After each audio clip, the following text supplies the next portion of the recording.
Oui, puis pour parler de cette 14e sélection qui a été totalement rocambolesque, Simon Gagné, je ne veux pas rentrer dans le fin fond des détails, mais je pense que c'était pour régulariser la transaction ou l'acquisition de James Canterbury à Québec. Ouais, exactement, c'est pour compléter l'échange. Puis c'est quelque chose qu'on avait en accord avec Chicoutimi. Puis on a dû faire ça aujourd'hui. C'est sûr que c'est des choix qui est déchirant, mais écoute, c'est un prêt à payer. Puis on a James Canterbury qui va jouer pour nous autres. Puis on est très contents.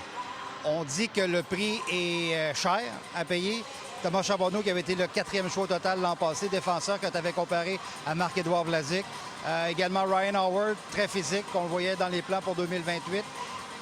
Ça a dû te faire quelque chose aussi. Là. Tu l'as pas fait de gaieté de cœur, cette transaction-là. Tu sais, ces petits gars-là, on s'attache. Puis c'est des bons petits gars qu'on a repêchés, qu'on a élevés chez nous. Puis les choix, c'est des choix difficiles qu'on doit faire. Puis de ce côté-là, comme je te dis, c'est pour compléter la transaction de James Canterbury, qui est un joueur très, très important pour nous.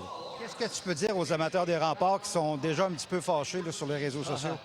Écoute, je peux dire, je l'ai souvent répété, on a un plan en place. Puis l'équipe qui va être sur la glace l'année prochaine pour les 2 prochaines années va être une équipe très compétitive. Puis il n'y a rien qui change de ce côté-là.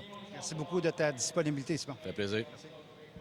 Merci beaucoup, Stéphane. Alors oui, c'est un prix cher payé, mais Canterbury va être tout un élément dans la formation des remparts l'an prochain. C'est à quoi on s'attend. Là. Ça va être un élément clé là, des remparts. Je pense que les remparts, c'est une équipe qui vont devancer un peu, qui vont vouloir déjà peut-être y aller pour la Coupe l'année prochaine. Donc, avec l'acquisition de James Canterbury, je pense que les partisans des remparts, oui, peuvent être déçus aujourd'hui de perdre 2 joueurs, mais je pense que ça va partir rapidement lorsqu'ils vont voir jouer James dans les prochains mois.